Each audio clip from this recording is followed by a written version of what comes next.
곳인데요. 거기에 아주 오래된 시계방 하나가 있었다고 합니다. 뭐 간판도 뭐 화려한 것도 없고 뭐 소박하게 그지없는 아주 조그마한 시계방이었는데, 이 시계방은요, 그 옛날 할아버지 때부터 이렇게 이어져 내려오면서 시계를 고치는 그저 평범한 시계방이었던 거죠. 근데 코리덴붐이라고 하는 분이 세계적으로 유명한 나중에 귀한 하나님의 간증 사역자이자 동기부여 사역자가 되는데, 이 코리덴붐의 할아버지나 아버지는 늘 생각하기를 성실하게 일하고 가정 예배를 드리면서 손님을 친절히 대하는 이 신앙이야말로 참된 신앙이다 라고 하는 이런 가치관으로 살았던 거예요.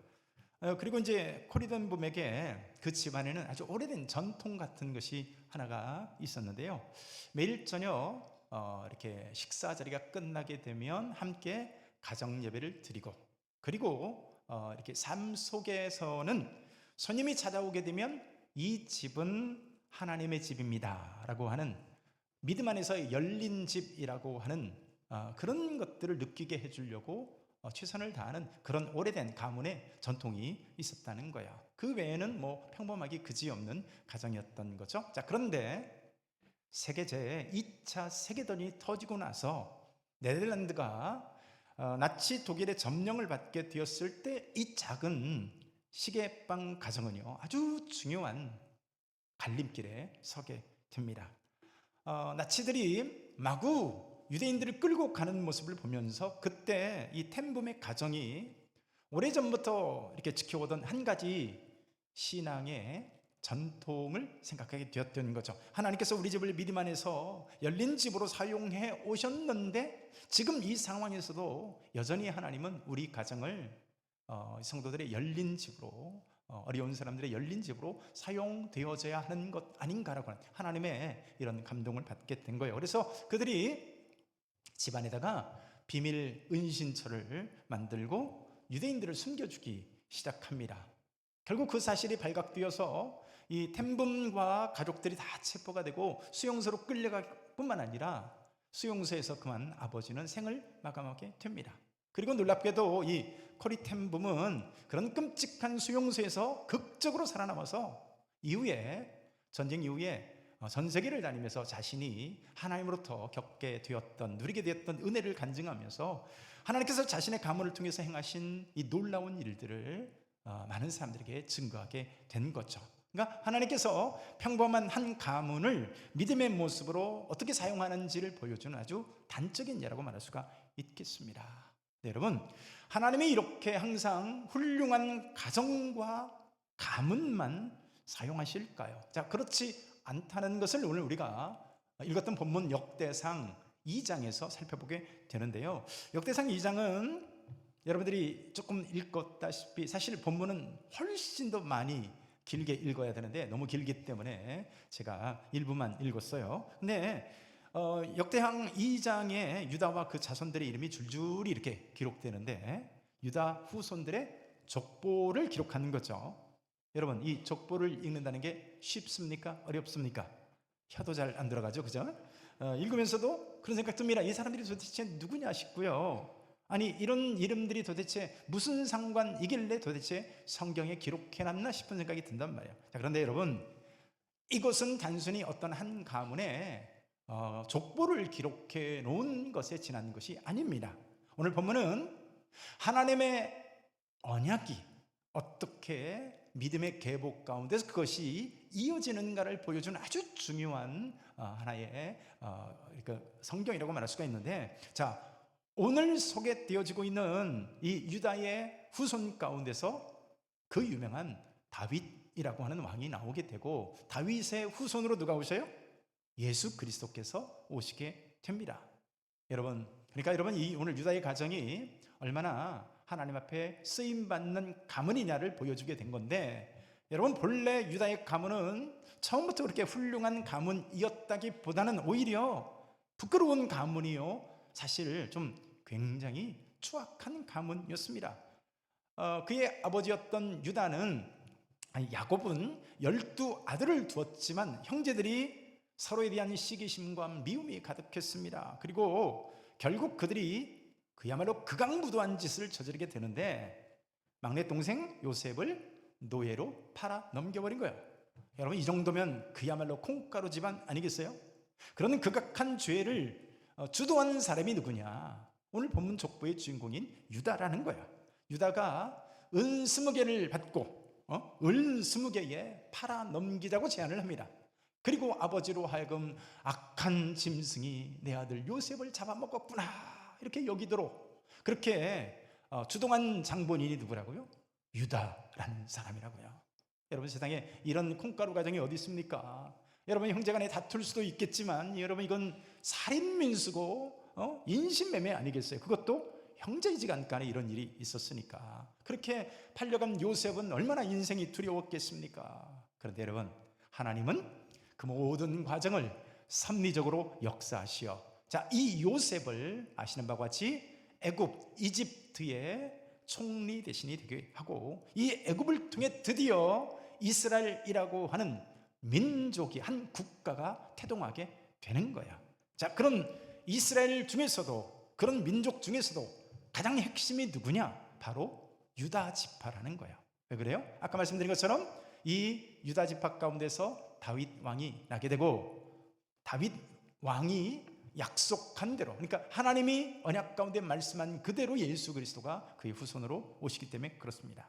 그러나 여러분, 아까 말씀드린 것처럼 생각해 보면 이 유다 지파가 이스라엘의 중심이 된다는 것 자체가 되게 이상한 거예요.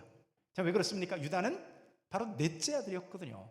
고대 시대에는 무조건 장자 승계의 원칙이 있습니다. 그런데 첫째 아들 장자였던 르우벤은 세상에 아버지 침상을 더럽히는 그야말로 패역한 죄를 짓습니다.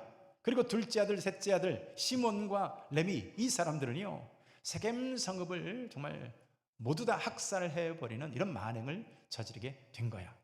이스라엘의 출발은 이미 이렇게 실패로 점철되었던 것이죠. 장자도 실패하고 차자도 실패하고 셋째 아들도 실패하고 그리고 나서 넷째 아들 이 유다가 바로 선택이 되는데, 여러분, 이 유다도 역시 처음부터 믿음의 영웅이 아니었다는 거예요. 아까 언급한 것처럼 자기 동생 요셉을 노예로 팔자고 제안한 사람이 바로 이 유다였어요.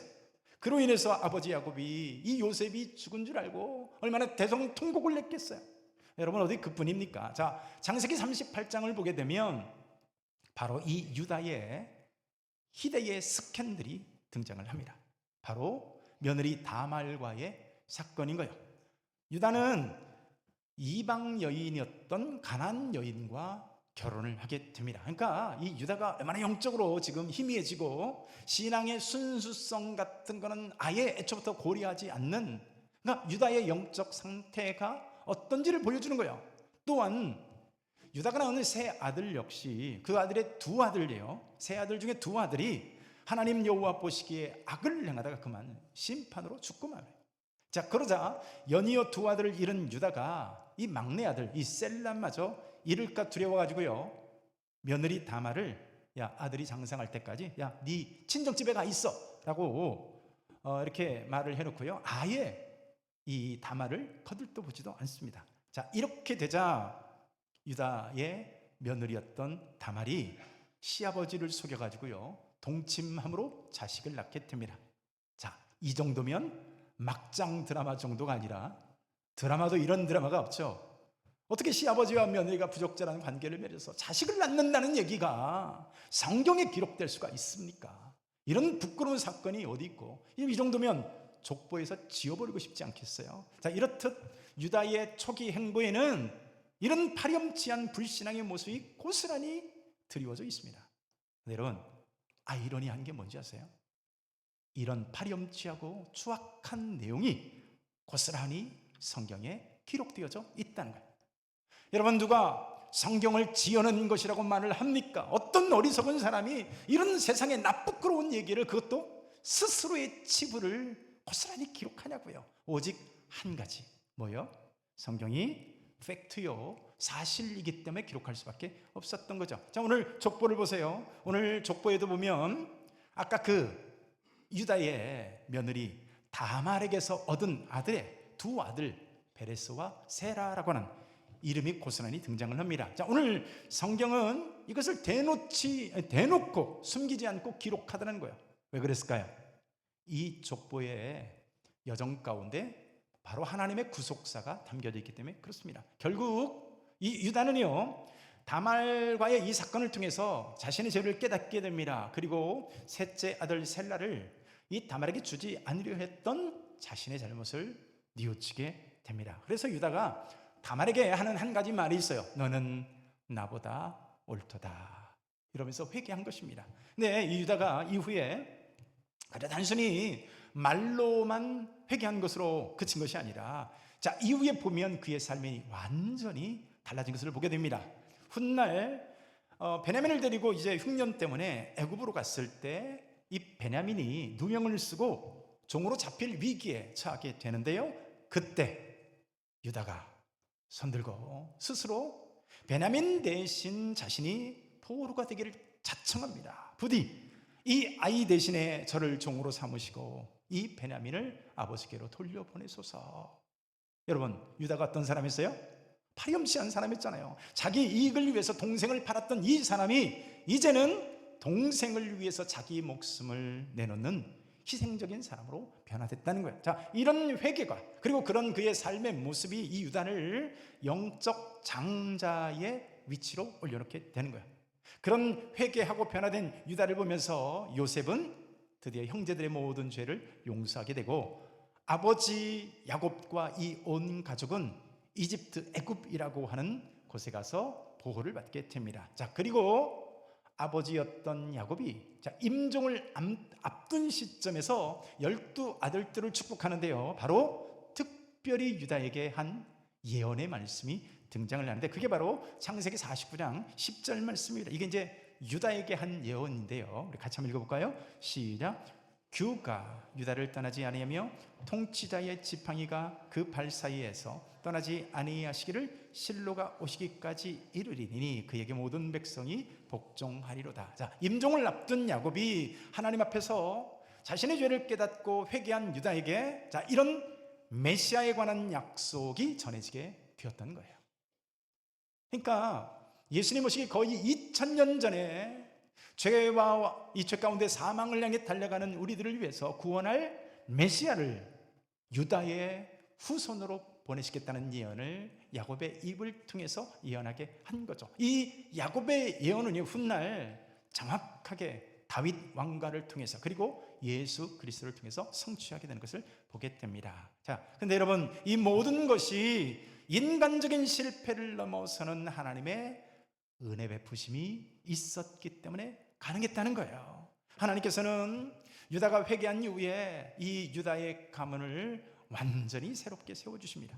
다말이 시아버지 유다를 통해서 낳은 아들이었던 이 아들이 쌍둥이였어요. 그래서 쌍둥이의 이름이 베레스와 세라였는데, 여러분, 오늘 이 족보가 베레스의 계보로 이어지게 되는데, 이 베레스라는 말의 뜻이 뭐냐면 터트림이라는 뜻을 갖고 있고요, 돌파구라는 뜻을 갖고 있어요. 마치 막혀 있었던 유다 가문의 역사가 이 베레스를 통해서 새로운 돌파구를 찾은 것처럼, 이 베레스 이후에 유다 집안은 이제 하나님의 은혜로 쭉 이렇게 이어지게 되는데, 특별히 애굽에 종살이하게 되는 이제 훗날 이 그 가운데서도 이 유다의 그리고 베레스의 족보의 맥은 이어지게 되는데, 나중에 나손 같은 후손은요 광야 시대의 이스라엘을 이끈 지도자로서 성장하게 되는데, 자, 이 나손의 아들이 누구냐? 그 유명한 살몬이라고 하는 사람입니다. 왜 이 살몬이 중요할까요? 이 살몬이 놀랍게도 그 유명한 기생 라합과 결혼하기 때문에 그렇습니다. 여러분, 라합이 어떤 여인이었어요? 가나안 여인이었습니다. 이방 여인이었어요. 더군다나 그 신분이 우리나라 성경에는 기생이라고 하지만 대부분의 이제 보수적이고 개혁주의적인 성경 해석가들은 바로 이 라합이 몸을 파는 매춘녀였다고 이렇게 해석을 합니다. 자, 이런 여인이, 그것도 그들이 지은 죄 때문에 하나님의 심판으로 멸망되어도 이렇게 당연히 여길 정도의 아주 타락한 도성의 그 도시의 이방 여인이 이 유다의 6대 손인 이 살몬과 결혼하게 되므로 이 라합이요 그리스도의 조상이 됩니다. 여러분, 이게 어떻게 가능할까요? 가나안 여인이 중요한 게 아닌 거예요. 과거의 신분이 중요한 것이, 그가 기생이었다는 것이 중요한 것이 아니라, 그랬던 그녀가 여러분 하나님을 향해서 어떤 신앙 고백을 했냐가 중요한 거죠. 우리 여호수아 2장 11절 우리 같이 한번 읽습니다. 2장 11절 시작. 우리가 듣자 곧 마음이 녹았고 너희로 말미암아 사람이 정신을 잃었나니 너희의 하나님 여호와는 위로는 하늘에서도 아래로는 땅에서도 하나님이시니라. 여러분, 이 놀라운 고백을 누가 해요? 이 여인이 비록 가나안 여인이었고 기생이었지만 라합은 하나님을 어떻게 이해합니까? 하나님 여호와는 전능하신 하나님이요 상천하지의 유일하신 주권자로 오늘 이 여인이 고백을 하는 거예요. 자, 유다가요 회개함으로 베레스를 통해서 마치 은혜가 뚝처럼 이렇게 흐르게 된 것처럼 라합도 하나님을 믿고 신앙 고백을 하자 이 부끄러운 이름이 그리스도의 조상이라고 하는 족보 안에 들게 된 거야. 자, 그래서 놀랍게도 이 기생 라합이 유다 가문의 살몬과 결혼하게 되므로 유다 지파의 거룩한 계보를 잇는 주인공이 되었다는 것이죠. 그렇게 기생 라합을 통해서 그리고 살몬을 통해서 낳은 아들이 누구냐? 그 유명한 보아스라고 하는 사람이에요. 이 보아스는 유다 지파의 본향이었던 베들레헴에서 살던 아주 경건한 이 유다의 후손이라고 볼 수 있는데, 이 보아스와 대비되는 사람이 누구냐? 또 다른 유다 지파의 가문의 여인이었던 바로 베들레헴 사람 나오미입니다. 나오미 가정이 살던 땅이었던 베들레헴에 흉년이 들자 모압 지방으로 이사를 가는 거예요. 근데 여러분, 거기 가서 한술 더 뜹니다. 좀 살아보자 하고 갔는데 여러분, 모압 지방에서 그만 이 나오미의 남편도 죽고 두 아들마저도 세상을 뜨고 마는 거예요. 그랬더니 덩그러니 여러분 3명의 과부들만 남게 된 겁니다. 그야말로 과부촌이 된 거죠. 나오미 자신과 두 며느리, 이렇게 해서 3명의 이 과부만 남게 되는데, 그래서 나오미가 어쩔 수 없이 다시 살던 고향 땅인 베들레헴으로 돌아가고자 하는데, 둘째 며느리였던 오르바는 나는 못 가겠어요 하고 친정으로 돌아가 버립니다. 근데 여러분, 첫째 며느리였던 이 룻이 시어머니를 따라서 베들레헴으로 갈 것을 자청하는 거예요. 나오미가 그런 룻을 알아듣게 만류합니다. 나를 따라와서 너에게 무슨 유익이 있겠냐? 야, 안 봐도 고생길이 훤한데 야, 뭐하러 나를 따라오냐? 너도 오르바처럼 친정으로 돌아가라. 여러분, 이 얼마나 참 따뜻한 시어머니의 배려입니까? 근데 여러분, 이때 룻이 놀라운 말을 합니다. 그 내용이 룻기 1장 16절에 기록되어져 있는데 우리 같이 한번 읽어볼까요? 시작. 룻이 이르되 내게 어머니를 떠나며 어머니를 따르지 말고 돌아가라 강권하지 마옵소서. 어머니께서 가시는 곳에 나도 가고 어머니께서 머무시는 곳에서 나도 머물겠나이다. 어머니의 백성이 나의 백성이 되고 어머니의 하나님이 나의 하나님이 되시리니. 자, 여러분, 이방 여인이었고 모압 여인이었던 이 룻이 어떤 신앙 고백을 해요? 어머니의 백성이 나의 백성이 되고 어머니의 하나님이 나의 하나님이십니다를 고백한 거예요. 자, 이런 신앙으로 인해 그런 이 룻이 아까 그 보아스에게 은혜를 입어 아들을 낳음으로 그도 역시 유다 가문의 그리스도의 족보에 오르게 됩니다. 놀랍게도 이방 여인이었던 룻의 이름이, 여러분, 유대인들은 절대로 여자 이름을 족보에 올리는 예가 없습니다. 그런데 여러분, 이런 여인들이 그리스도의 계보에 올라가게 된 거예요. 어떻게 이런 일이 가능할까요? 바로 룻의 하나님을 향한 진정한 신앙 고백 때문인 거죠. 어머니의 하나님이 나의 하나님이 되십니다. 그분이 어디로 인도하든지 나는 따라가겠습니다 라고 하는 이 룻의 신앙 가운데 그런 일들이 일어난 거예요. 여러분 보세요. 유다 자신을 보나 그의 며느리였던 다말을 보나 기생 라합을 보나 룻을 보나 어떤 죄와 상처가 있었던지 간에 회개함으로 하나님 앞에 돌아온 사람은 여러분 그리스도의 계보 안에 드는 줄 믿습니다. 여러분, 우리가 어떤 사람들이에요? 우리 또한 이런 유다 같은 사람 아니고 우리 역시 실패에서 시작된 사람들 아니겠어요? 오늘 본문에 기록된 이 족보에게는 그저 수천 년 전에 죽은 사람들의 명단을 기록해 놓은 그런 한 가문의 그냥 족보의 얘기가 아니에요. 이 이야기는 바로 저와 여러분들의 이야기인 것입니다.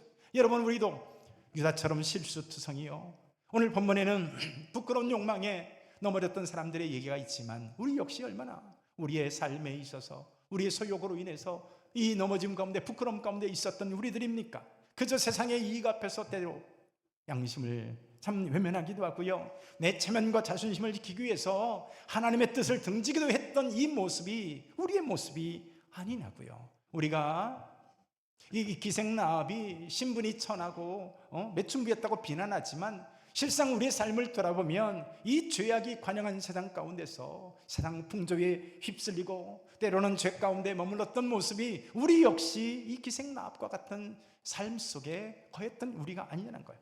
여러분, 유다가 며느리 다말과의 부끄러운 부적절한 이 관계로 치부를 남기처럼 우리도 인생을 되돌아보면 역사의 인생사에 우리 한 줄기 참 지우개가 있으면 지워버리고 싶은 그런 역사에, 우리 삶의 개인사에 얼마나 그런 삶의 흔적들이 있습니까? 여러분, 그럼에도 불구하고 우리 하나님은 우리를 포기하지 아니하신 줄 믿습니다.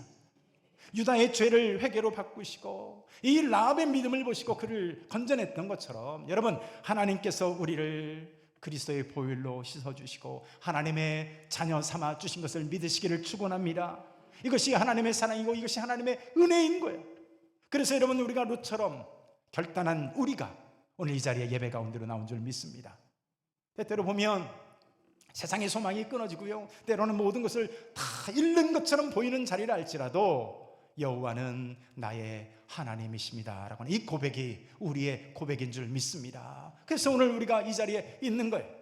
다말이나 라합이나 룻이 죄의 자리에서 은혜의 자리로 옮겨진 것처럼 여러분, 이 자리는 저와 여러분들이야말로 은혜로 말미암아 하나님의 자녀된 줄 믿습니다. 마찬가지로요, 오늘 족보에는 이름이 기록되어 있지 않지만 하나님의 은혜로 유다의 후손으로 들어오게 되고 믿음으로 말미암아 약속의 땅을 취한 주인공이 있는데요, 그 사람의 이름이 그 유명한 갈렙이라고 하는 사람이에요.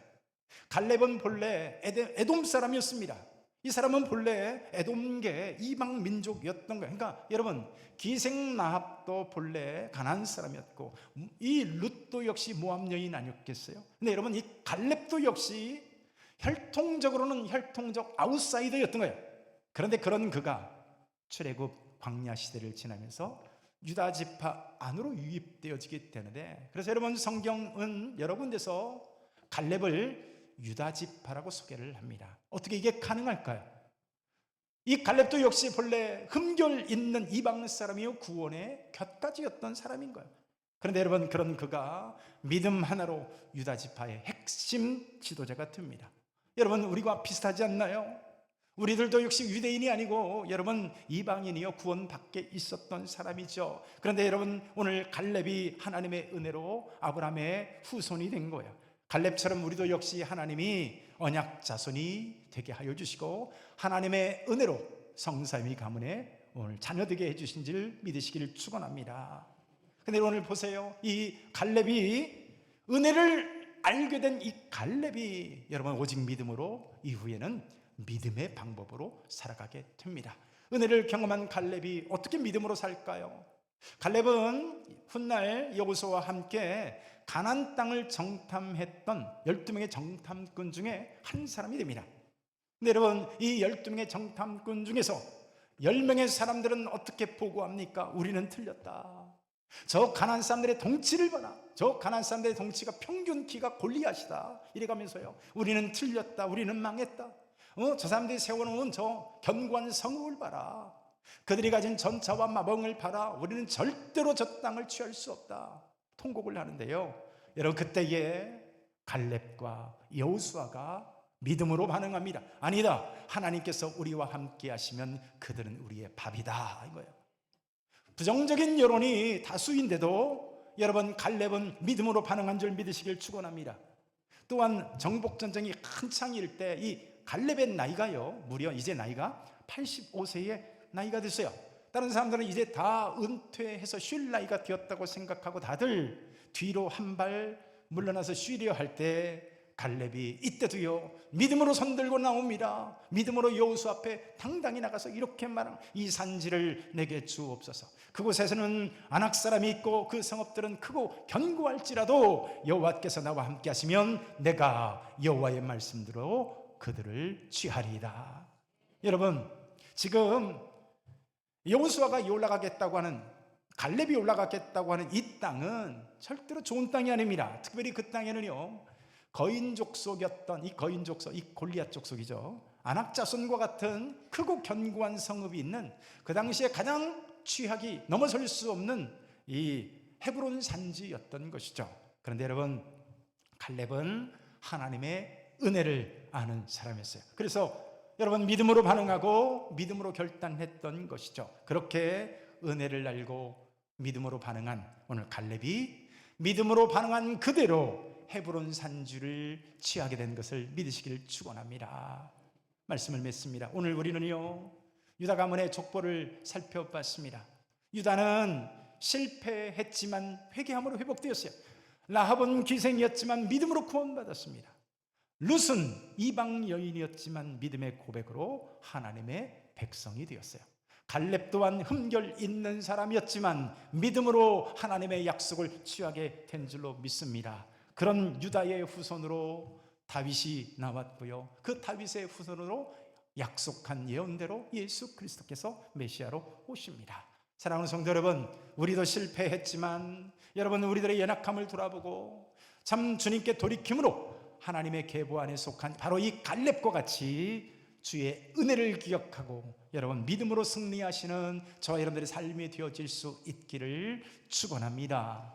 자, 우리 한 목소리로 말씀 기억하며 기도하기를 원합니다. 하나님, 실패한 우리도 하나님 유다처럼 회개하고 은혜의 계보 안에 서는 우리 되게 하여 주시옵소서. 하나님, 다말과 라합과 룻과 이 갈렙처럼 하나님 상처를 넘어 믿음으로 하나님의 약속의 땅을 취하는 우리 되게 하여 주옵소서. 우리 말씀 기억하며 한 목소리로 기도하기를 원합니다.